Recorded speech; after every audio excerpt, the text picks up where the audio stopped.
Boa noite a todos. Da última vez disseram que eu fui supersónico, portanto não se queixem se eu demorar mais 10 minutos, está bem? Estou a brincar. Não, vou ser um bocadinho mais ponderado, mais lento. Vamos fazer uma viagem rápida, mas vai ser não tão rápida, porque eu não quero que haja falhas de pressão dentro do avião e quero que corra tudo bem. E que, acima de tudo, que todos possamos perceber, porque esse é o objetivo. O objetivo não é conseguir condensar a informação de uma forma só porque tem que se fazer 30 minutos. O objetivo é que todos saiamos daqui a conhecer mais da Bíblia. É esse o verdadeiro objetivo. Muito bem. Neste último estudo, nós vimos do capítulo 1 ao 11, isto é a imagem do estudo de hoje, do capítulo 1 ao 11, e vimos 2000 anos.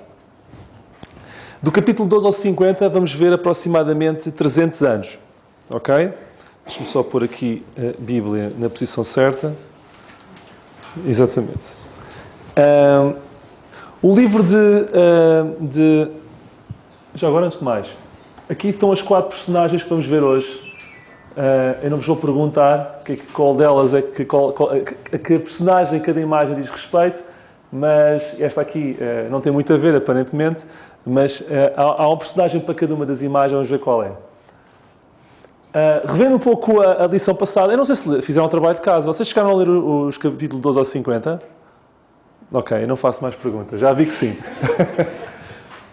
Revendo o que vimos um pouco há 15 dias, o livro de Gênesis, do capítulo 1 ao 11, vemos um pouco origens. Criação de tudo. A origem dos céus e da terra, no capítulo 1 ao 2.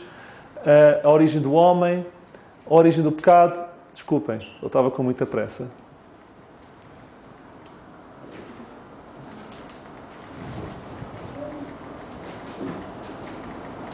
Desculpem. Pronto, a origem do pecado, a origem da promessa de redenção, a origem do casamento, a origem da família e a origem do governo humano.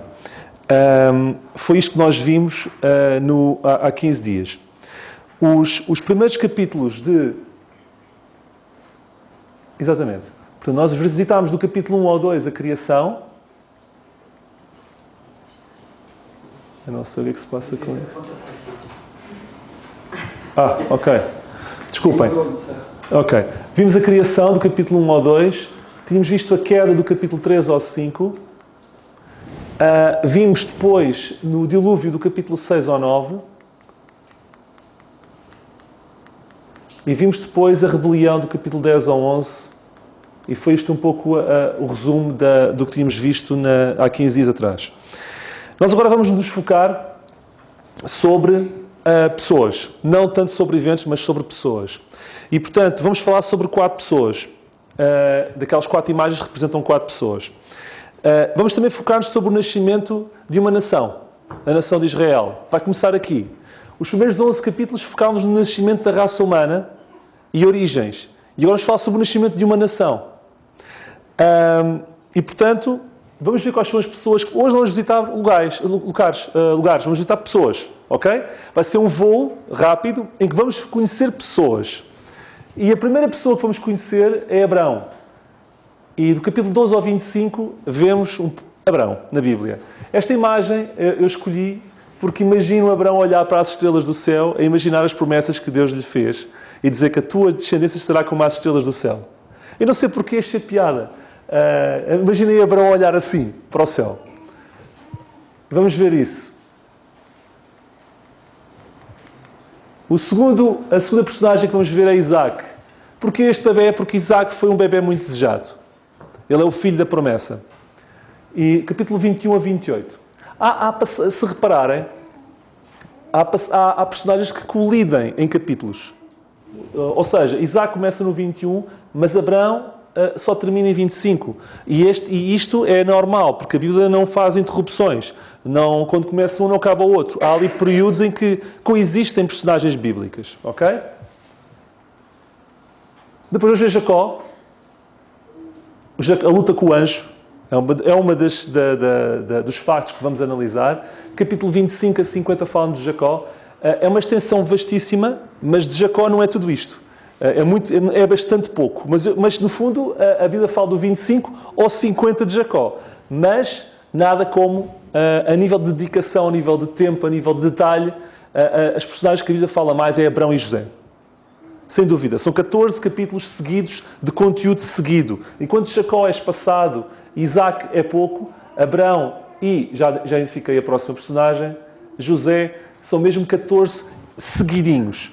Eu escolhi isto para José porquê? Porque a vida de José é um labirinto. A vida de José é um labirinto. É um exercício de colocação da nossa lógica face à lógica de Deus. É uma análise à soberania de Deus. É um autêntico labirinto. E por isso é que eu escolhi esta imagem, porque achei que este era o José, muitas vezes perdido durante 13 anos, a sua vida foi um labirinto.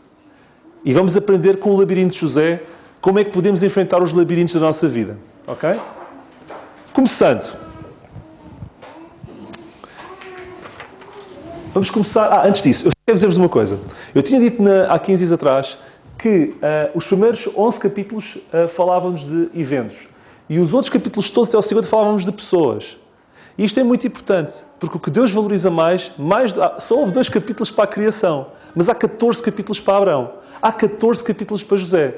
Deus preocupa-se mais com pessoas do que com eventos. Só título de curiosidade. Eu estava agora mesmo a comer uma maçãs, antes de ir para aqui, e vi uma notícia no DN. As pessoas que lessem a Bíblia não precisavam estar a perder tanto tempo a queimar pestanas. Em que aparecia, se vocês forem à procura, saiu há bocadinho.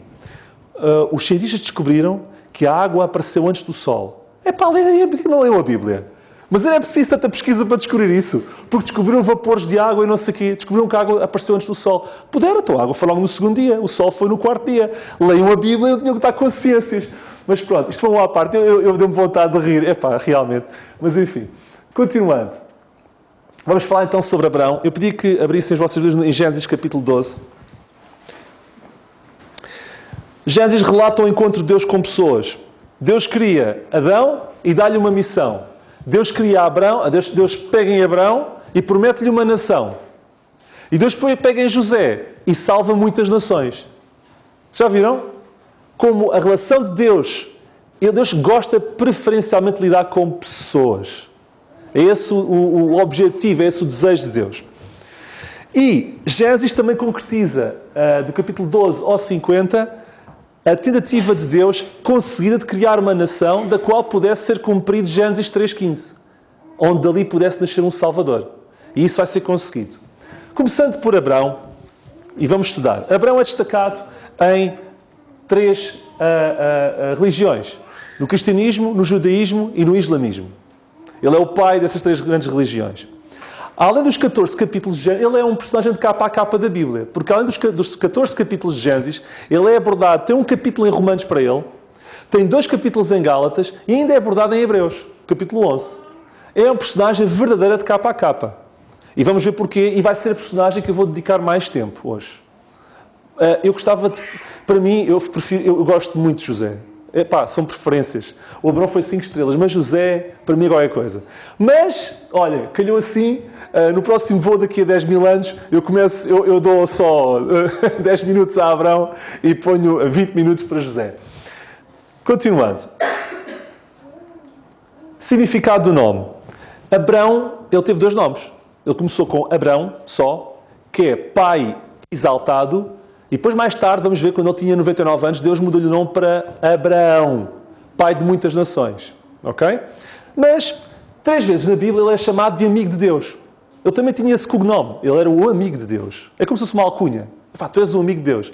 É curioso, e só por curiosidade, o Abraão também deu origem às nações árabes através de Ismael, aos islamitas, ao mundo árabe. Ele também é pai do mundo árabe. E os árabes chamam a Abraão Halil. Sabe o que significa Halil? Amigo. É o nome que Abraão tem. E Hebron, que é a terra, quartel-general de Abraão, que Abraão comprou para enterrar a Sara e mais tarde foi enterrado lá e comprou essa terra, é chamado de Halil, amigo de Deus. É curioso, é apenas uma curiosidade. Ok? Ponto 3. Vejam comigo agora, por favor, capítulo 12, versículo 1. O Senhor disse a Abraão, sai da tua terra e da tua parentela e da casa de teu pai e para a terra que eu te mostrarei. Nós vemos no capítulo 11, não vamos ler, em que Abraão e Tera, seu pai, saíram de Harã, a caminho de Canaã. E vemos aqui que Deus disse a Abraão, sai da tua terra, da tua parentela. Mas a parentela dele e a terra dele era Ur. E há quem diga, está aqui uma contradição bíblica. Então, afinal de contas, Abraão saiu de Ur ou saiu de Harã? Não há contradição nenhuma. A vantagem de estudarmos a Bíblia é que a Bíblia explica-se ela própria. E se nós lemos Atos, eu cito Atos 7, 2 a 4, vemos aqui uma referência, a explicação. Diz assim: o Deus da glória apareceu ao nosso pai Abraão, estando na Mesopotâmia, antes de habitar em Harã. Está tudo dito, mas ele continua. E disse-lhe: sai da tua terra e da tua parentela e dirige à terra que eu te mostrar. E então saiu da terra dos caldeus e habitou em Harã. E dali, depois que seu pai faleceu, Deus o trouxe para esta terra em que habitais agora. Mais explicadinho que isto é impossível. Ele estava em Ur, na Mesopotâmia. Deus diz-lhe: é em Ur que eu quero que tu saias. Só que ele cometeu ali uns erros pelo caminho, já vamos ver quais. Ele levou a família toda para Harã e devia ter largado a parentela em Ur, mas não. Seguiram todos para Harã, para norte, para a Síria. Eles saíram daquela zona do Iraque para a Síria. E só depois, quando o pai morreu, é que se dirigiram para Canaã. Estão a ver a lógica? Depois já há um mapa para vos mostrar, está bem? Para vos explicar isso. Portanto, versículo 2. E far-te uma grande nação e abençoar-te e engrandecer o teu nome, e tu serás uma bênção. Engrandecerei o teu nome. Uma grande nação. Isto então uma pessoa com filhos era assim, uau. Já não fazia grande sentido. Far-te uma grande nação. Mas um homem que não tinha filhos e cuja mulher era estéril, não, coitado, estava lá em Ur, ok, vou ter uma grande nação, tudo mais, pá, mas eu não tenho filhos. E depois o meu nome é Pai Exaltado e nem sequer sou pai de ninguém. Já viram o nome do homem? Tinha o nome de Pai Exaltado e nem sequer tinha filhos. E Deus diz-lhe: vou-te fazer uma grande nação. A mulher é estéril. Estão a ver a lógica de Deus? Aparentemente não faz sentido. Ponto 4. Abraão partiu, como o Senhor... Versículo 4. Assim partiu Abraão como o Senhor lhe tinha dito, e foi Ló com ele. E era Abraão de 75 anos quando saiu de Harã. Quando nós não... Há quem diga, porque com 100 anos Abraão teve o Isaac. E há quem diga que Abraão teve 25 anos à espera que isso acontecesse. Não, Abraão teve muito mais tempo. Porque nós não sabemos o tempo que levou de Ur até chegar a Harã. Porque de Harã, a partir de Harã, o relógio conta 25 anos. Mas quanto tempo é que... Deus falou com Abraão quando ele estava em Ur há quanto tempo? Antes de chegar a Harã? Pode ter demorado 5, 10 ou 15 anos. Entende o que eu estou a falar? Ele estava em Ur. Deus fala com ele. Vai para Harã com a família toda. Não sei quanto tempo depois, ele sai de lá quando o pai morre. Só a partir daí contou 25 anos. Aquele homem teve à espera muitos anos. Muitos anos pela promessa. Foi muito mais do que 25 anos. Então ele partiu de Harã. E este tema é importante. Perder para ter. Ele tinha que largar a sua parentela. Parece que Deus está a ser cruel, não é? É pá, Abraão, Deus, porque é que eu tenho que, para seguir a promessa, eu tenho que largar a minha família toda? Mais uma vez, a Bíblia explica-se ela própria. Eu vou citar Josué 24:2, que diz: porque é que Deus queria que ele fosse só com a mulher e praticamente sem mais ninguém? Eu cito: assim diz o Senhor Deus de Israel, além do rio, que rio? Eufrates, habitaram antigamente vossos pais. Está a referenciar-se às origens de Abraão. Além do rio Eufrates, habitavam os vossos pais. Tera, pai de Abraão, e pai de Naor. E sabe o que eles faziam? Eles serviam a outros deuses. Eles eram idólatras. E Deus não queria confusões. Tu deixas-os ali e tu vens ter comigo e vens sozinho. Muitas vezes Deus nos pede para perder, para depois ter. Ele tinha que cortar o laço para poder ter. E muitas vezes não queremos cortar o laço. E com isso nunca temos nada. Eu li hoje a história de uma coisa muito gira. Eu não sei se é história, se aconteceu, mas se não aconteceu, continua a ser uma boa história. Eu vou-vos contar a mesma. Um indivíduo estava no barco e de repente teve um naufrágio e foi parar a uma ilha. Tipo Robinson Crusoe, estão a ver? E lá naquela ilha, ou o Castaway do Tom Hanks, chama-lhe o que quiser, mas em vez de ser o outro foi de avião. E quando chegou lá, houve umas coisas do barco que foram parar à costa. E ele pegou naquelas coisas todas e fez uma tenda com aquilo. E guardou algumas das coisas.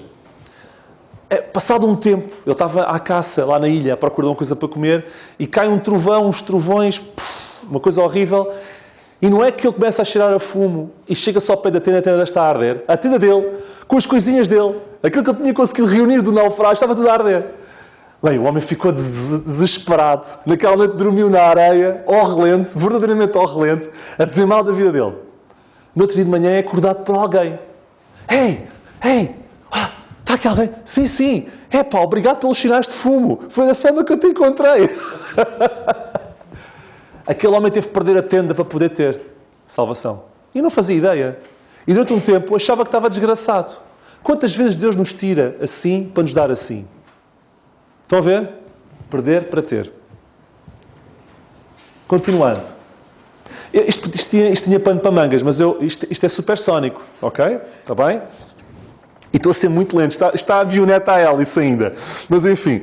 Então, ponto 5. Obedecer a 100%. Nós, por vezes, obedecemos a Deus, mas é pela metade. Não é a 100%. Então, Abrão, primeiro, Deus chama-lhe em Ur, ele sai de lá com a família toda. Errado. Chega a Arã. Então agora o teu pai vai ter que morrer. E Deus leva o pai. Ok, o meu pai já não está cá, agora já posso ir para baixo. Lá, vens comigo. Errado. E mais tarde vai-se estar mal, por causa disso. Que mania a nossa de obedecer a Deus, mas só daquilo que nos dá jeito. Isso é que acontece, damos-nos mal. E Abraão deu-se mal por causa disso. Ele é o pai da fé e etc. Mas cometeu erros como todos nós cometemos. E apesar de ser pai da fé, etc.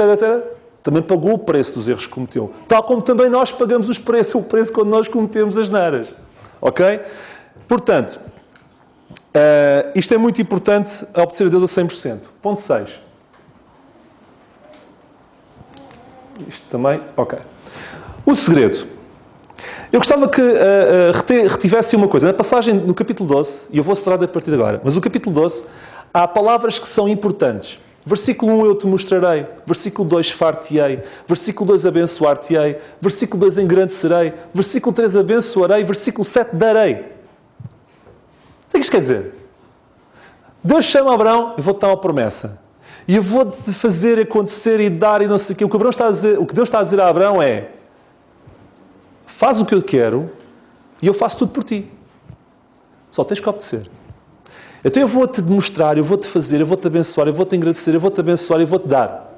Querem um sinal mais claro de que Deus ajuda se nós nos mantivermos no nosso caminho? Deus faz tudo por nós. Tudo. Ele só nos pede obediência. Mas a nossa natureza é não confiar. É querer confiar a 50% e é querer fazer outras coisas como Abraão fez. E o segredo é este, é deixar Deus agir. Se Deus está a prometer, vamos confiar nele. Isto também não está fácil hoje. A lógica de Deus. E chegaram à terra de Canaã, versículo 5. Versículo 5 nós lemos que, no final, e vieram à terra de Canaã. Ok. E vemos no versículo 10 uma coisa. E havia fome naquela terra. Desgraçado do homem. Até foi-lhe prometido a terra que manava leite e mel. Tu vais para ali, isto vai ser espetacular, tens que cumprir, vou-te agradecer, eu vou-te fazer, eu vou-te dar, eu vou-te abençoar. Há fome na terra. O Abraão deve ter pensado: eu acho que me enganei depois da Arã, devia ter virado no segundo poço à esquerda. Eu enganei-me no GPS. Esta não é a terra prometida. Oh Deus! Ele devia estar lá: olha, desculpa lá, pai, eu não vi bem. Eu enganei-me cá no Waze aqui do tempo. Eu meti mal as coordenadas GPS. Esta é que é a terra prometida. Então chega à terra prometida, passado esses anos todos, e está a fome na terra, Deus. Isto faz sentido. Lógica de Deus. Sabem que Abraão foi o homem da fé? O gigante da fé? Sabem como é que eu posso ser um indivíduo todo musculado? E a fé é um músculo. Se eu exercitar os meus músculos. E Deus, para que tornasse Abraão um homem de fé, teve que o exercitar passo a passo. Como? Muitas vezes com as decepções, com as dificuldades. E isso foi exercitando a pressão sobre o músculo. E ele foi. E quando chega àquela passagem que oferece Isaac no Monte Moriá, ele está quase lá em cima. Porquê? Porque foi aos poucos sendo pressionado. Estão a ver? E esta é a lógica de Deus. Muitas vezes, nós não gostamos de passar pelo vale da sombra da morte. Se fôssemos nós a escolher, saltávamos de pico para pico. Não é verdade? Era de montanha para montanha. Era outra montanha. Já descer? Não, jamais. Era de pico para pico. Só que nós não percebemos que os vales é que nos fazem bem. Os vales é que nos fazem bem. Quando Jesus, eu não queria falar sobre isto, que eu vou demorar muito tempo, mas quando foi a transfiguração, aquilo foi muito curto. Eles estavam a montar uma tenda, acabou. Para o vale. Quando chegaram com o vale, começou logo a haver problemas. É a vida. Os tempos no pico das montanhas são muito curtos. São muito mais os tempos em vale. Porque é aí que nós estamos. Deus criou-nos, não é para estarmos em pico. Nós vamos ter uma eternidade para estar no pico. Nós vamos ter uma eternidade para estar permanentemente lá em cima. Enquanto cá estivermos, que é muito curto, os tempos de vale serão superiores aos tempos de pico. Ok? Esta é a lógica de Deus. Ponto 8. Oi? Eu saltei. Perder para ter 2. Ponto 8. Então Abraão decide ir para o Egito procurar comida. No capítulo 12, versículo 10 ao 20. Não vemos que Deus tivesse dito isso a Abraão, mas ele foi. E mente sobre a sua mulher porque temia ser morto. E Deus resolve tudo. Ainda permite que ele saia de lá com um espólio jeitoso. E ele chega com esse espólio outra vez à terra de Canaã. E a partir daí começa a haver problemas com Ló. Estão a ver aquele problema de ter trazido a parentela? Agora arrebentou. Bum! Volta e meia, quando nós desobedecemos, a bomba não arrebenta logo. Pode demorar uns aninhos, mas mais tarde ou mais cedo acaba por arrebentar. E o problema da parentela revelou-se aqui. Arrebentou a bomba. Não conseguiam conviver juntos. Ainda por cima vieram de lá com espólio, aquilo meteu riquezas pelo meio. Ui! Está tudo estragado. E eles tiveram que se separar. E então, Abraão disse a Ló, olha, escolhe primeiro. Tu queres ir para a direita, eu vou para a esquerda. Se queres ir para a esquerda, eu vou para a direita. E vemos que, no capítulo 13, versículo 14... Disse o Senhor a Abraão, depois que Ló se apartou dele. Eu quero que fiquem por aqui. Disse depois o Senhor a Abraão, depois que Ló se apartou dele. Não, leiam comigo o resto. Levanta agora os teus olhos e olha desde o lugar onde tu estás para a América do Norte e do Sul e do Oriente e do Ocidente, porque toda esta terra que vês hei-te dar a ti e à tua semente para sempre. Eu quero que vocês pensem muito bem o que é que se passou aqui. Ele acabou de perder parte dos familiares, de pessoas que gostava. Houve aqui uma separação, uma ruptura entre Ló e Abraão e entre os familiares de Ló e os seus familiares. E esta ruptura foi dolorosa. E o que Deus disse, e eu acho impressionante, é que disse o Senhor a Abraão depois que Ló se apartou dele. Abraão não precisou de chamar Deus. Deus percebeu quando Ló precisava de Deus. E quando Ló se apartou de Abraão, Deus foi ter com Abraão. E renovou-lhe a promessa. O que eu quero dizer com isto? Em primeiro lugar, Abraão primeiro não se importa de perder para ter. Parte 2. Qual era a promessa de Abraão? Era terras. Era ou não era? Ele não foi chamado para ter terra e ele dá ao outro a hipótese de escolher terra. Não importa. Olha, escolhe o que tu quiser. Deus prometeu-me terra. Mas para mim, escolhe tu o que tu quiseres. Queres ir para a esquerda, vou para a direita. Já sabendo que podia ir para o deserto. Vejam, eu tento imaginar Abraão. Aquele homem tinha terra para ele. E ele é capaz de abdicar dessa mesma promessa só para dar o benefício para o outro poder escolher primeiro. Irmãos, perder para ter. Depois de ele ter feito isso, Deus chega e lhe aparece. Estás a ver o sul, estás a ver o norte, estás a ver o oeste, estás a ver tudo é teu. Quando nós somos capazes de dar abnegadamente, Deus recompensa-nos muito mais. Foi depois de Abraão ter dito, escolhe o que tu quiseres. Sendo ele o herdeiro da promessa, que Deus lhe diz, tu destes, fizeste bem, mas agora vou-te dar muito mais do que tu imaginas. E outra coisa, Deus aparece quando Abraão precisa. Abraão fica só e Deus aparece a seguir. Não é fantástico? Compensa ou não compensa fazer o que Deus quer? Compensa sempre. Ponto 9. Melquisedeque. No capítulo 14 vemos guerra de 5 reis contra 4 reis. 5 reis da linha de Cão, que é um dos filhos de Noé, da linhagem, daquela zona do norte de África e da Etiópia, contra 4 da linha de Sem, daquela zona de Canaã. O chefe dos 5 reis era Kedorlaomer. E este indivíduo, no ano 13, houve uma rebelião e Kedorlaomer ataca os outros 4 reis. Nos outros 4 reis havia os reis de Sodoma e Gomorra. E temos um problema, é que Ló habitava em Sodoma, certo? E eles vão atacar e ganham. Estes 5 reis liderados por Kedorlaomer ganham a batalha contra os reis, inclusive os reis de Sodoma. E levam cativo a Ló. Quando Abraão sabe disso, Abraão fica preocupado e pega em 318 homens. Epá, Abraão é fantástico. Eu tinha um exército privado. Aqueles 318 valiam por milhares. Pega nos 318 e toca a arrebatar a Ló dos outros, do Kedorlaomer e companhia. E ganham a batalha. Quando estão a regressar, eu estou a acelerar o processo, hein? Isto é voo supersónico. Quando estão a regressar da vitória, aparece um senhor chamado Melquisedeque. Eu não vou perder muito tempo com Melquisedeque, mas tenho que falar dele. Melquisedeque, rei de Salém. Vamos ler, capítulo 14, 18 a 20. 14, 18 a 20. E Melquisedeque, rei de Salém. Rei de Salém. Sabem o que é Salém? Jerusalém. Estão a ver Salém? Jerusalém. É a cidade de Jerusalém, mas chamava-se Salém, que é a cidade de paz. Trouxe pão e vinho. Eu não vou falar sobre pão e vinho, porque isto era outro voo, mas não era supersónico. E este era sacerdote do Deus Altíssimo. Calma, rei e sacerdote? Não. Ou é rei ou é sacerdote. Ou é da linhagem de Judá, eventualmente. É o que nós temos na Bíblia. As pessoas ou são reis ou são sacerdotes. Rei e sacerdote era Melquisedeque. E é também o Senhor Jesus Cristo, que ele também é considerado rei e sacerdote. Por isso é que Melquisedeque é uma figura do Senhor Jesus Cristo. E por isso é que ele, Abraão, no final, vemos no versículo 20, dá-lhe o dízimo de tudo, reconhecendo superioridade a Melquisedeque. Eu não vou falar sobre esta personagem, porque ela tem pano para mangas, mas não podia deixar de vos falar dela. Melquisedeque significa rei justo. A sua cidade é Salém, paz. E ele era rei e sacerdote. Se estiverem interessados, leiam Hebreus 7 e vão ver mais informações sobre Melquisedeque e as suas semelhanças com Jesus. Não tem princípio nem fim. São paralelos fantásticos com o personagem do Senhor Jesus Cristo. Continuando. Esta parte é muito importante. Na Bíblia encontramos promessas condicionais e incondicionais. Temos promessas que dependem de nós e promessas que não dependem de nós. Abraão aqui tem 90 anos e Deus lhe faz uma promessa incondicional, que Abraão teria não só um filho, mas uma descendência incontável. Nós vemos isso em Gênesis capítulo 15. E nós vemos isso no versículo 1 a 6. Olha, por exemplo, versículo 5. Olha agora para os céus e conta as estrelas. Estão a ver aquela imagem que eu escolhi? De Abraão olhar para as estrelas? Está aqui. Obrigado, Sérgio. Epá, estás ali, estás a ver melhor que eu que estou aqui. Então esta é a passagem. Olha agora para os céus e conta as estrelas. Se as podes contar.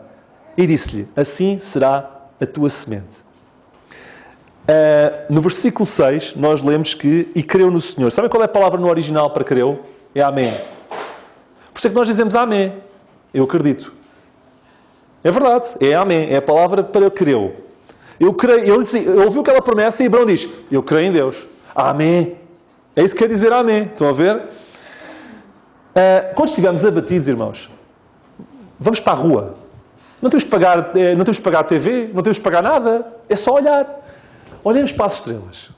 E olhemos para aquelas passagens que dizem que Deus pega nas águas do mundo e mete-as na mão. E que mede o universo aos palmos. E digamos assim a Deus, Deus, eu vou ter medo de alguma coisa? Estás comigo. Tu que metes as águas todas na tua mão e que metes o universo aos palmos, dizes para confiar em ti, eu não vou confiar. Se eu for doido. E de repente vocês saem de lá com esperança. Não custa muito, é free, é gratuito. É olhar para o céu e imaginar isto. Mas é um bom exercício. Em aquelas noites de verão, nunca se imaginaram olhar para o céu e ficar abençoados, olhar só para as estrelas. Este capítulo apresenta uma série de rituais. O capítulo 15. Que a Igreja do Corpo de Cristo não entende e não é para ser praticado. Sempre que era feito um acordo ou uma promessa, pegavam-se animais e cortavam-se os animais ao meio. Não me perguntem porquê. Foi assim que Deus quis. E depois as pessoas tinham que passar no meio dos animais.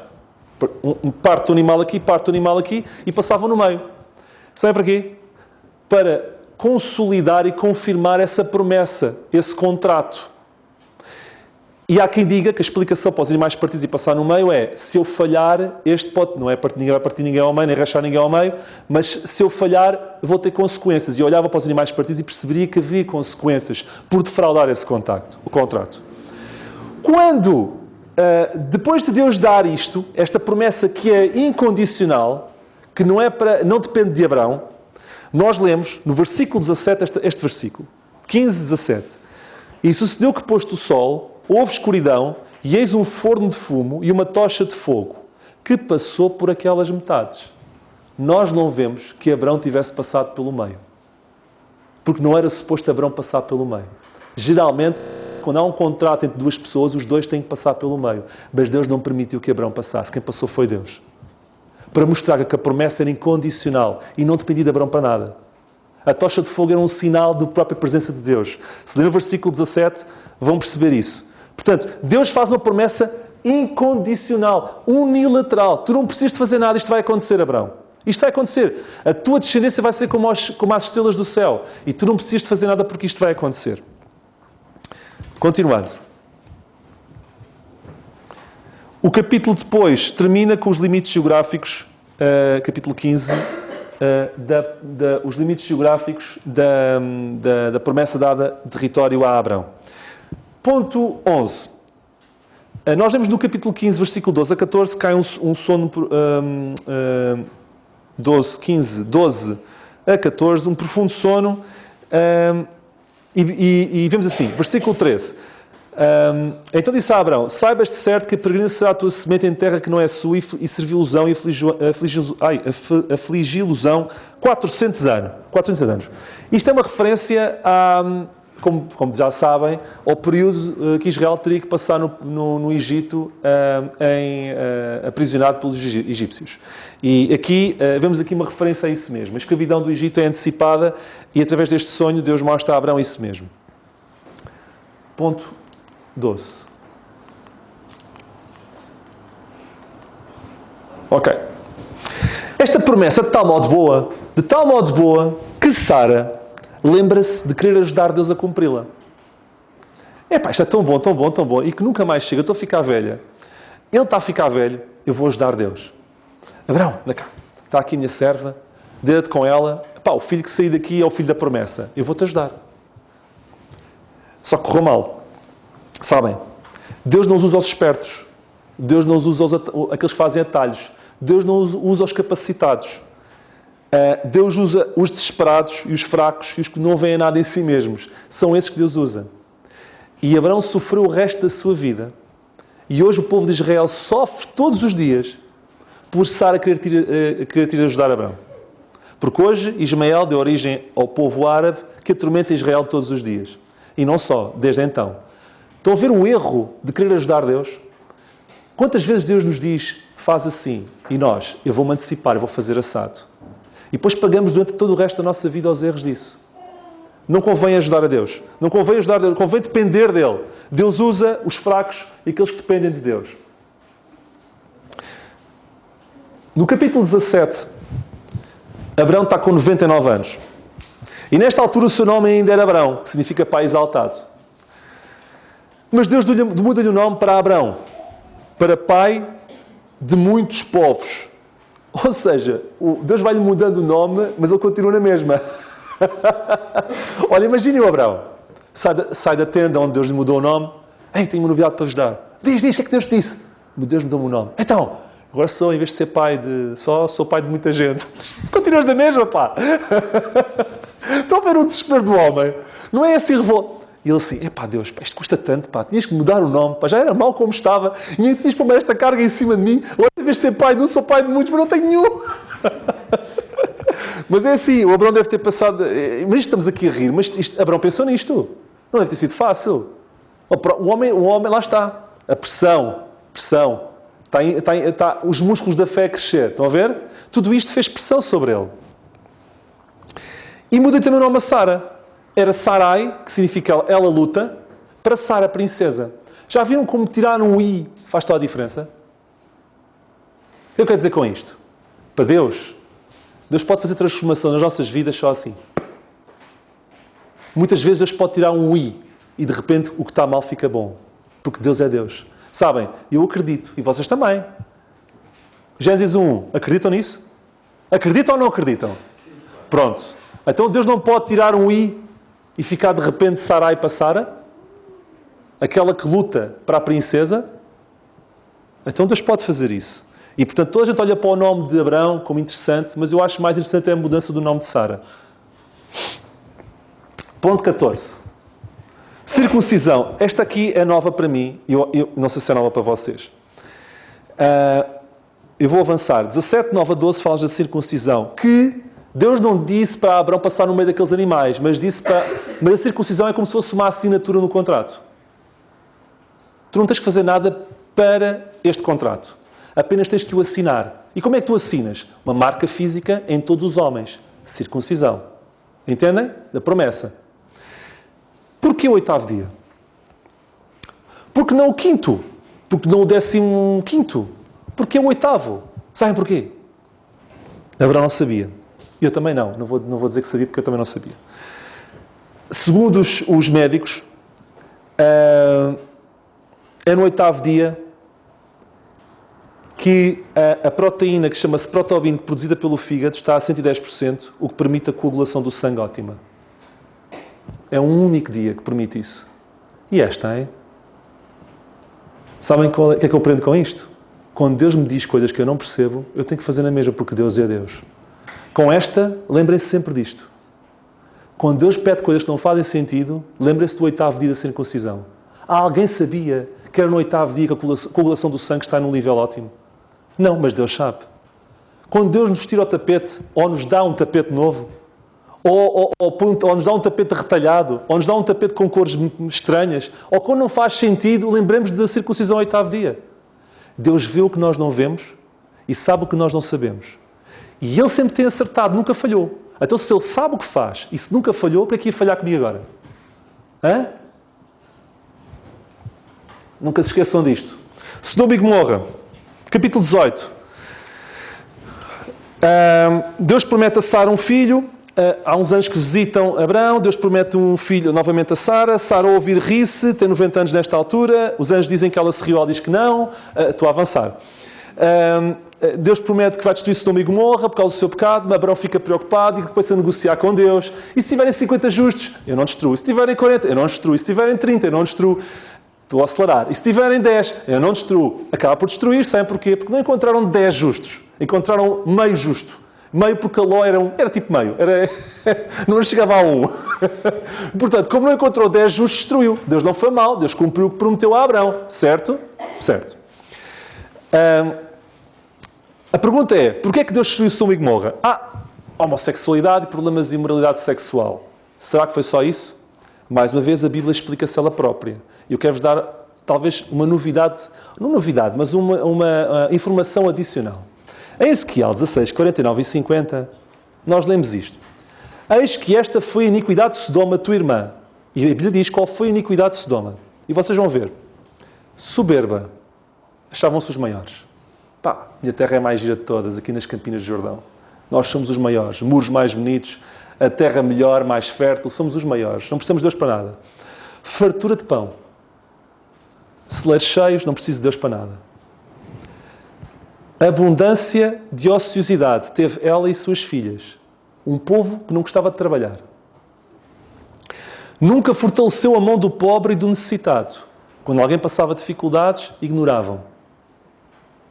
Ensoberbeceram e fizeram abominações diante de mim. Ora, vejam, não é parecida com a nossa sociedade de hoje? E depois juntem a imoralidade sexual. Olhamos só para uma parte, mas isto é como um diamante multifacetado. Uma coisa está sempre ligada às outras. Estão a ver? Quando pensarem em Sodoma e Gomorra, pensem em isto tudo e pensem, eles eram os depravados. Não, eles são como nós. Eles têm todos os pecados da sociedade presente. Todos. Todos. Leiam quando puderem Ezequiel 16, 49 e 50 e vejam isso. Capítulo 19. Nós temos a destruição de Sodoma e Gomorra. Capítulo 20. Abraão teve uma recaída. Acontece aos melhores. E ele mente e engana outra vez e comete os mesmos erros que cometeu quando desceu ao Egito. Mas acaba bem. Ok? E Abraão foi uma figura fantástica. Aquelas personagens que vale a pena recordar. Vamos passar para outra personagem. Vai ser mais rápido. Está bem? Daqui para a frente. Eu prometo. O mapa. Ok. Então... tem que acelerar mesmo. Wanda, vai ter que ser supersónica agora, está bem? Estão a imaginar o Ur? Estão a ver aquele zigurado que eu vos mostrei da última vez? Olhem aqui, aquele zigurado. Ele estava aqui. Depois, ele, em vez dos paizinhos ficarem aqui e o resto da família, não, foram todos para Arã. Oi? Eu não mexi nisto. Foste. Não, põe-me como estava, só favor. Foram todos, passaram pela Babilónia. Mari, que é uma terra muito gira, tem aqui umas pessoas vestidas muito interessantes. Isto aqui é os pontos turísticos da zona. Nínive, estão a ver Nínive? Onde Jonas teve que ir pregar, aqui nesta zona, mas ele foi por aqui, a Arã, que ainda hoje tem estes monumentos. Que é no sul da Turquia, aquela zona onde houve o terremoto, recentemente, nesta zona aqui. E tiveram aqui até o pai morrer. Quando ele tinha 75 anos e o pai morre, ele decide vir para aqui, passa por por esta zona aqui de Tiro, Amate, Damasco, etc. E vai até Siquém, ok? Que é entre o Monte Ebal e o Gezirim, acho que é isso, aqueles dois montes. Siquém. E é ali que estabelece o quartel-general. Ok? Eu não posso perder muito tempo com isto. Isaac. Deus visita Sara e cumpre a sua promessa. Capítulo 21, versículo 1. O Senhor visitou Sara como tinha dito e fez o Senhor a Sara como tinha falado. Ela fica grávida e tem um filho. Sabem, o Senhor nunca se atrasa. Nunca. Porquê é que elas tiveram que esperar, não é 25 anos, muito mais do que 25 anos por uma promessa? Um dos motivos pelo qual isso acontece, o que é que nós esperamos, é porque Deus gosta que nós cheguemos a um ponto em que toda a gente perceba que só Ele é que poderia resolver o assunto e não nós. E por isso é que Ele estica a corda. Ok, eu ainda consigo. Estou quase. Já não consigo. Então Deus entra. Percebem? Quando toda a gente percebe que só Ele é que podia resolver o assunto e mais ninguém, para que Ele tenha a glória, Ele entra em cena e resolve. Então esticou a corda, estava quase a arrebentar. E foi quando estava quase a arrebentar que Ele entra em cena.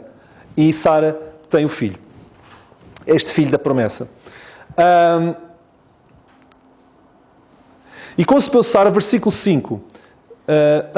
E era Abrão de idade de 100 anos quando nasceu Isaac, seu filho. Coitado do Abrão, tanto tempo à espera.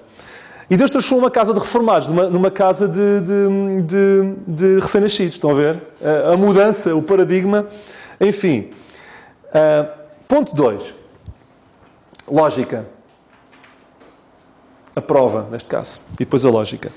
Capítulo 22, nós lemos: e aconteceu depois destas coisas que tentou Deus a Abrão e disse-lhe: Abrão, e ele disse: eis-me aqui. Chegámos aqui ao ponto repousado. E disse: toma o teu filho, o teu único filho, Isaac, quem amas, e vai-te à terra de Moriá.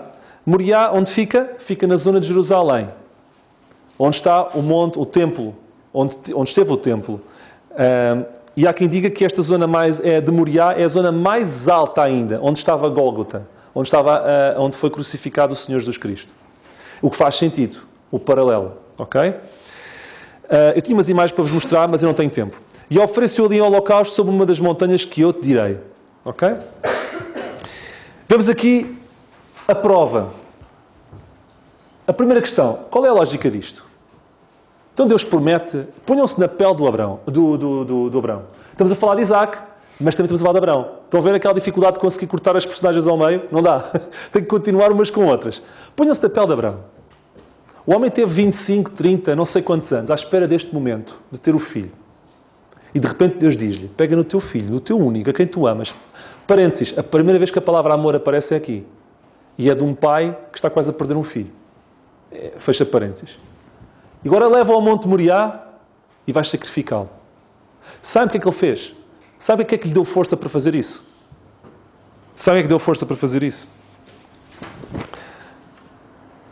Hebreus 11:18 diz isto: foi-lhe dito a Abrão: em Isaac será chamada a tua descendência. E considerou Abrão que Deus era poderoso para até dos mortos o ressuscitar. Eu sempre li esta passagem, mas nunca percebi, mas nunca vi a passagem como ela é. Eu sempre li a segunda parte. Ele foi lá porque sabia que Deus era capaz de ressuscitar Isaac. Não, mais do que isso. Deus tinha dito a Abrão que a descendência como as estrelas do céu seria de Isaac. Porque podíamos achar, Deus podia matar o Isaac e depois a Sara tinha outro filho. Não era suposto ter outro filho. Era de Isaac. E isto dava-lhe confiança a Abrão, porque Abrão sabia pelas experiências, pelas cacetadas que tinha apanhado, pela fé que tinha crescido nos últimos muitos anos, ele sabia que Deus era de confiança, que não mentia. Então, ele lembrou-se, Deus disse: em Isaac será a tua descendência. Eu estou a imaginar subir o monte: em Isaac será a tua descendência. Eu não percebo Deus, mas em Isaac será a tua descendência. Ok, vai ser em Isaac, ele não vai morrer. Em Isaac será a tua descendência. Estão a ver? E quando pega no cutelo, em Isaac será a tua descendência. Se matares, se ele morrer, tu vais ressuscitá-lo, porque em Isaac será a tua descendência. E Deus disse: calma, já sei que tu fazes o que eu quero. Porque ele nunca largou da sua mente o que Deus disse. Então qual é a lição? O local já falei. Qual é a solução para a prova? é nunca esquecer o que Deus diz. Quando nós nunca tiramos da cabeça o que Deus diz, nós conseguimos, nas maiores provas, ser bem-sucedidos. O truque de Abraão foi nunca ter esquecido isto. Nunca esqueceu. Eu estou a imaginar ele a subir o monte, até porque ele diz aos moços, e eu e o meu filho vamos voltar. Ele disse, a gente vai lá acima, não eu volto, nós vamos voltar. Ele sabia que em Isaac seria chamada a descendência. Em Isaac, estou a imaginar ele a repetir aquilo. Deus, eu não sei porque eu estou a fazer isto, mas em Isaac, tu prometeste, Deus. Tu vê lá, não me deixes ficar mal, tu prometestes. Ele agarrou-se à palavra, agarrou-se àquilo que Deus disse. É impossível termos força para enfrentar as dificuldades se não lemos a Bíblia. Porque depois nas dificuldades, nós não sabemos o que é que Deus diz. Conseguem enfrentar as dificuldades sem saber o que Deus diz? Porque depois lembram-se, Deus disse aquilo. Ok, Deus disse aquilo. E Abraão sabia o que Deus dizia, porque Abraão estava sempre assim. Tem que avançar. Capítulo 23, Sara morre. Capítulo 24, Abraão percebe que Isaac precisa de uma mulher e manda Eliezer. Eliezer significa ajudador, consolador, é uma figura do Espírito Santo, e foi ele que foi procurar uma mulher para Isaac. A solução que o Espírito Santo hoje faz, que seleciona não, mas que ajuda a formar o corpo de Cristo, a Igreja Corpo de Cristo. E Eliezer ajudou também, isto é um paralelo, a descobrir a mulher certa para Isaac. Uma dica para quem está à procura de casar, não tirem o Espírito Santo da equação. Porque esse é o segredo. Se ouvirmos outras vozes que não o Espírito Santo, vamos dar-nos mal. Se ouvirmos a ele, o nosso Eliezer, que está cá dentro, a gente vai estar bem. Não tenho tempo, o voo é supersónico, lamento. Tem que avançar. E vamos falar sobre Jacó. Este casal acaba por ter, Isaac e Rebeca, acabam por ter 2 filhos. E vemos no capítulo 25, versículo 33. 25, 33. O seguinte.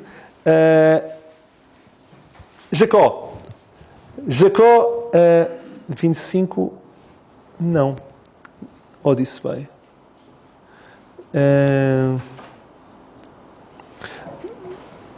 Não, 23. E o Senhor lhe disse, 2 nações há no teu ventre, para Rebeca, e 2 povos te dividirão nas tuas entranhas. Um povo será mais forte do que o outro povo, e o maior servirá ao menor. O maior era Esaú, e o menor era o Jacó. Esaú significa cabeludo, peludo, porque ele nasceu peludo e cabeludo. Na altura davam os nomes aos filhos assim. Este nasceu peludo, vai-se chamar peludo.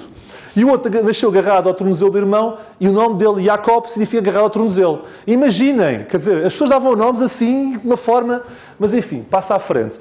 Então, o agarrado ao tornozelo e o cabeludo, esses os nomes, o significado deles, e não estou a brincar, estou a falar a sério, eles eram muito diferentes. Um era o caçador, o forte, o preferido do papá, e o outro é o preferido da mamã. Em linguagem corrente, o mais velho ia para as obras com o pai, o outro fazia sopas com a mãe. Mas pronto, é uma expressão, uma brincadeira, para poderem perceber. Isto é um erro, os pais preferirem filhos. E nós, como pais, nunca podemos preferir filhos, porque depois isso gera animosidade entre eles. E então, eu tenho que avançar mesmo. Esaú, já falei no nascimento. Jacó era um bom rapaz, mas ele era tramado para enganar. Ele tinha um problema, era mais forte que ele. Ele gostava muito de enganar. Então arranjou, com a mãezinha dele, fizeram ali o complô de enganar o pai. Enganar o pai e enganar o outro irmão. Vocês sabem da história. Ele vestiu-se de Esaú, peludo, não é? Até pôs o cheiro de Esaú, cheiro do campo, e conseguiu enganar o pai. E no versículo 18, capítulo 27, nós lemos: e veio ele ao seu pai e disse, meu pai, e ele disse, eis-me aqui, quem és tu, meu filho? O Isaac já não via bem, era a sorte do Jacó. E Jacó disse ao seu pai, eu sou Esaú, até deve ter engrossado a voz, estão a ver? Eu sou Esaú, o teu primogênito. Tenho feito como disseste, levanta-te agora, assenta-te e come da minha caça para que a tua alma me abençoe. Ele queria a benção. Ele queria a benção de Esaú. Bom, a coisa correu mal. Esaú, quando descobre que Jacó lhe tirou a benção, quis matar Jacó. Jacó teve que fugir para a terra dos antepassados de Abraão, para a terra de Labão, para a terra do seu tio, e foi à procura de esposa e de refúgio.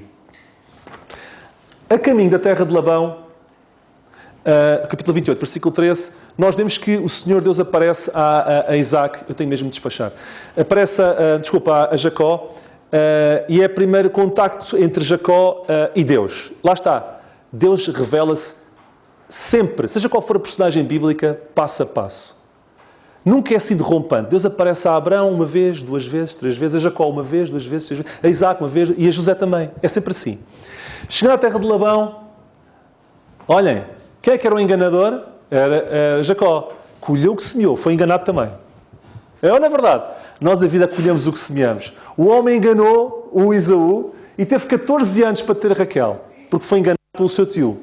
Nunca se esqueçam, nós colhemos o que semeamos.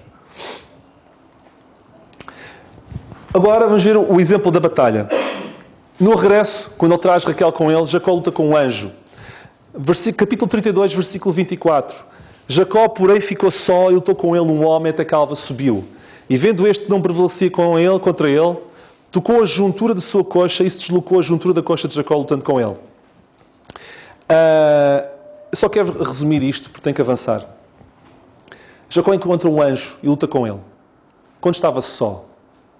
Isto é paradigmático. Quando nós estamos sós, quando estamos aparentemente em perda, é quando as maiores batalhas ocorrem. E aquela batalha foi importante para tirar de Jacó o resto do velho Jacó que havia. O Jacó que gostava de enganar, o Jacó que gostava de fazer treta por uma linha. Tudo isso mudou depois daquela batalha. E depois daquela batalha, ele foi com uma marca. Ele foi coxo para o resto da vida. Muitas vezes Deus permite que nas batalhas nós fiquemos com espinhos, com marcas. Mas são esses espinhos e essas marcas que nos mantêm habilitados para poder ser a pessoa que Deus quer que sejamos. E Jacó pôde ser uma pessoa que Deus quis porque ficou com aquela marca para o resto da vida. E por isso Deus mudou-lhe o nome para Israel. Depois dessa batalha, ele passou a chamar-se Israel. Nunca fiquem desanimados quando saem com marcas da vida. Porque as marcas, se calhar, potenciam-vos para ser pessoas que Deus quer. Deus mudou-lhe o nome para Israel. Vamos para José, que é o meu preferido. Tem 10 minutos mais? Pode ser? Desculpa lá, não devia dizer que José é o meu preferido, mas é. Deus sabe que é. Mas vou demorar pouco tempo com José. Muito pouco tempo. Capítulo 37 a 50. Vamos entrar no labirinto da vida de José. Esta personagem tem uns sonhos especiais, aparece sempre no centro das atenções. Mais uma vez, temos um pai que agora trata de forma preferencialmente em relação aos outros irmãos, dá-lhe capinhas coloridas. Os outros irmãos não gostam, ficam zangados, acham que o pai gosta mais deles do que gosta mais do José do que gosta deles. A raiva vai aumentando. Um dia, os filhos, zangados, tomam uma decisão. Vamos despachar o José. Vamos mandar o José para uma cova. Despachar o José para uma cova e depois, entretanto, passam os medianitas. Vamos vender o José. E vender o José para os medianitas, que foi caminho do Egito. Por vezes na nossa vida acontecem coisas injustas. E o José, imagina-me, o que é que eu fiz para merecer isto? Imaginar? O José, labirinto parte 1. Estava a começar. Eu estou no labirinto. Eu disse uns sonhos, mas foram os sonhos que eu disse. Mas que é isto? Agora eu digo os sonhos, o meu pai dá-me uma capa, que eu não tenho culpa do meu pai dar uma capa, agora trata-me assim. Cai numa cova. Enfim. E quando tal suceder, quando fomos injustiçados, continuem a ler o vosso livro, porque há capítulos para a frente que nós não sabemos. E mais tarde José percebeu tudo. A história nunca fica por ali. Ponto 2. Ele chega a uma casa, a casa de Potifar, e nós vemos no capítulo 39, versículo 2... 39, versículo 2... Olha, não é fácil conseguir abordar rapidamente estes capítulos, porque isto aqui havia muita coisa para falar. E o Senhor estava com José e foi varão próspero, e estava na casa do seu senhor egípcio. O Senhor estava com José, e tudo o que José fazia, o Senhor abençoava. E aparece a mulher de Potifar, deste alto funcionário egípcio, que tenta José a adulterar. E José foge da casa para não pecar contra Deus. E de seguida é remetido a uma prisão. Isto é o capítulo 39. O que é que eu queria destacar aqui? O motivo que levou José a não pecar, sabe qual foi?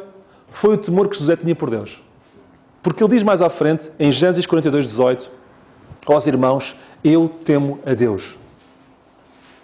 O motivo que nos pode dar forças para não cometer asneiras e sair do caminho certo, não deve ser a obrigação de fazer alguma coisa. Porque não vamos ter forças, não deve ser as nossas forças, mas temer a Deus.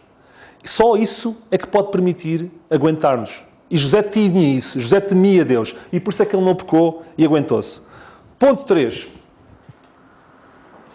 Capítulo 40 fala-nos de espera. Então chega à prisão, conhece um padeiro e conhece um copeiro. O padeiro e o copeiro têm umas noites mal dormidas, têm uns sonhos complicados. Vão ter com o José explica-lhes e diz assim, olha, padeiro, tu vais estar mal, vais morrer. Vais ser enforcado.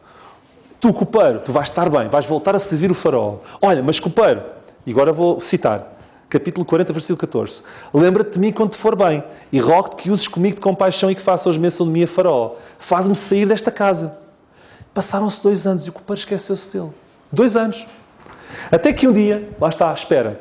Até que um dia o Faraó também tem uns pesadelos. E ninguém consegue adivinhar o que o Faraó estava a sonhar. E Gênesis 41:9, nós lemos o copeiro a dizer: das minhas ofensas me lembro hoje. Ele lembra, eu fiz um disparate. Tenho deixado aquele homem a apodrecer, que não tem culpa nenhuma. E ele conseguia-te ajudar, Faraó. E chamam José. E José diz assim, olha, Faraó, tu não tiveste 2 sonhos, tu tiveste um só. As 7 vacas magras e gordas e depois outro das espigas, é tudo um mesmo sonho. Tu vais ter 7 anos de fartura e 7 anos de extrema pobreza, de seca. É bom que arranjes alguém que prepare o Egito para reunir cereais da fartura, porque vai ter momentos muito difíceis nos outros 7 anos. Parênteses. Eu era para trazer, mas não tive tempo, ainda bem que não trouxe, não tinha tempo para mostrar. Na zona de mais a sul do Nilo, onde estão as primeiras pirâmides, que segundo os entendidos foi no tempo dos Ixos, que há quem diga que é o tempo dos faraós, onde estava José, que eram faraós que não eram da linhagem egípcia, mas da linhagem de Canaã, encontraram poços, múltiplos poços de grandíssima profundidade, interligados entre eles, ainda com trigo no fundo. E mais não digo. Um dia posso-vos mostrar. Portanto, descobriram os locais onde era armazenado o trigo, mas de quantidades absolutamente inimagináveis. Inimagináveis. Mas pronto. Eu não gosto de estar a falar só... O que eu não estou a falar da Bíblia, eu não tenho coragem de falar de arqueologia. Porquê? Porque não vos estou a contar coisas tão boas daqui, não vou perder tempo a falar de coisas que são secundárias. Mas deixei-vos agora esta porque eu vi isto há bocado. O que é que eu queria dizer? Espera. Este homem foi fiel na espera. Ele continua a ser fiel mesmo na prisão. E nós, enquanto estivermos à espera, sejamos fiéis. Das coisas que eu mais gosto de José foi o que se vai passar a seguir. Quando o faraó lhe diz, no capítulo 41, versículo 15, ouvi dizer que quando ouves um sonho, o interpretas de género. Ouvi dizer que tu és o rei da parada. Ouvi dizer que tu dominas o assunto aqui dos sonhos. Sabem qual foi a resposta de José? Temos todos que aprender com José. Versículo 16. Isso não está em mim, faraó. Deus te dará resposta de paz a faraó. Estou a imaginar José. José teve 13 anos. Entre cair na cova e chegar ali passaram-se 13 anos. Teve 13 anos no labirinto. E o rei, o faraó, o chefe supremo de poder da terra, tu és o campeão. Muito bem, fantástico. Era a oportunidade de ele surfar a onda. Era a oportunidade de ele aproveitar o momento. Isto é a minha deixa, Deus. Eu vou aproveitar. Não. Deus. Não. Eu não sou nada. É Deus. Irmãos, isto não é fantástico. Eu acho. Qualquer um de nós dizia, não, claro que sim. Já tenho muita experiência de decifrar sonhos. Já fiz umas quantas vezes. Eu gostava do nosso resumê ali perante o faraó para receber alguma coisa do faraó. Não. Lá está. Foi o labirinto que o tornou assim. Estão a ver, Abraão? As provas que o tornaram com fé, a pressão nos músculos da fé, só assim. Agora José estava pronto para liderar. Ele não estava pronto antes. Ele precisa passar por tudo aquilo para poder dar esta resposta agora aqui. Porque para dar esta resposta agora aqui, naquele contexto, era preciso ter passado por o labirinto todo. E só assim, e só aí, é que ele estava preparado também para perdoar mais à frente os irmãos. Ele havia mudança na vida de José. Eu vou avançar, não posso continuar. Daqui a pouco vocês matam. Continuando. Ok, então o faraó diz, olha, tu vais ficar como responsável, ficas o segundo aqui na casa, e eu acho impressionante o que acontece no capítulo 41, versículo 39 a 40, e vou citar. Pois que Deus te fez saber tudo isto, o faraó diz para o José. O José diz ao faraó, foi Deus, e o faraó responde, sim, eu reconheço que foi Deus. Porque José não teve vergonha em assumir que foi Deus, o faraó também reconhece que Deus. Já viram? O impacto que isto teve? Não. Tens razão. Isto foi Deus. Isto é obra de Deus. Mas isto só aconteceu porque José não teve vergonha em pôr Deus no meio do baralho. Em pôr Deus na equação. Ponto 5. Saber perdoar. Então, A fome chega com força, está cá a zona de Canaã. Jacó diz aos irmãos, todos para baixo. O Benji fica aqui. O Benjamim fica aqui. O resto vai tudo para baixo. Porque o Benjamim é aquela coisa, já perdi o José, eu quero que o Benjamim perto de mim. Chegam lá abaixo, o José identifica-os, mas eles não os identificam. E o José diz, não. Só há comidinha quando vier o Benji. Chamem o Benjamim e depois eu dou-vos comida. E lá foram buscar o Benjamim, coitado do Jacó, a sofrer, completamente dilacerado. É que vai acontecer outra coisa ao meu Benjamim. E entretanto chegam lá ao pé deles e acontece a cena em que José não se podia conter diante de todos que estavam com ele e clamou, fazei sair daqui todo o homem, e revelou-se aos seus irmãos. Peço-vos, chegai-vos a mim, chegaram-se, eu sou José, vosso irmão, está em Gênesis 45:5. A quem vendestes para o Egito, agora pois não vos entristeçais, nem vos pese os vossos olhos por me haverdes vendido para cá, porque para a conservação da vida Deus me enviou diante de vós. Este é um homem amargurado, com mágoa. Ele revela amor. Até se preocupou para que eles não ficassem tristes. Não é uma pessoa que, humanamente falando, não faz sentido. Os 13 anos de labirinto fazem isso. Eu não conheço ninguém na Bíblia como José, tirando o Senhor Jesus Cristo. Mas isso sou eu. Eu não conheço. Eles reconciliam-se, Jacó e a família vêm habitar no Egito. Jacó acaba por morrer no capítulo 50. Ponto 6 e último. No capítulo 50, versículo 20, vemos o versículo, para mim, é o versículo, para mim, mais importante do 12 ao 50, pelo menos para mim. Eu queria que lessem comigo 50-20. Diz assim: para os irmãos, vocês bem intentaram mal contra mim, porém Deus o tornou em bem, para fazer como se vê neste dia, para conservar em vida um povo grande. Isto é a soberania de Deus. O que José está a dizer é, e o que a Bíblia nos diz hoje é, não importa se vocês fazem asneira, não importa se os outros fazem mal contra vocês, Deus pode usar tudo isso para o vosso bem. Isto para mim é misterioso. Eu não vou estar aqui a dizer que, eu percebo que isto... Eu não consigo perceber a amplitude disto. Eu não tenho vergonha de reconhecer isso. Para mim, a soberania de Deus é algo misterioso. Porque eu não consigo compreender como é que Deus me pega nos meus erros e no que os outros me querem fazer, ainda pega naquilo tudo, torce aquilo tudo e consegue transformar bem. Perante um Deus assim, irmãos, e é isso que eu queria vos deixar, não tenham receio de entregar o vosso futuro desconhecido a um Deus para o qual nada é desconhecido. Acho que o que vimos hoje e o que temos visto na Bíblia desde sempre prova que Deus é digno da nossa confiança. Lembram-se do 8º dia da circuncisão? Ninguém topava aquilo. Há coisas que nos escapam. A gente não sabe porque é que as coisas acontecem. Mas o que é certo é que Deus sabe o que é melhor para nós. Nós estamos a sofrer, não percebemos. Deus, eu confio em Ti. Tu dizes que trabalhas para aqueles que nele esperam. Epá, eu estou a esperar em Ti e trabalha para mim. Isto é fazer o que o Abraão fez. É pôr a palavra de Deus a funcionar a nosso favor. Tu dizes que trabalhas para aqueles que nele esperam. Eu estou a esperar em Ti. Eu sei que Tu vais trabalhar por mim. Os outros fazem-nos mal, como fizeram mal a José. Eu estou no labirinto, eu não vejo saída. Deus, eu estou aqui nesta rua, mas eu sei que Tu vês tudo. Eu sei que Tu me vais dar um capítulo em que eu vou perceber tudo. Porque Tu trabalhas para mim. Eu estou a esperar em Ti. E quando damos por nós, passam-se 13 anos e nós estamos diferentes. E somos capazes de fazer aquilo que há 13 anos não podíamos fazer. Foi o caso de José. Que o Senhor nos abençoe.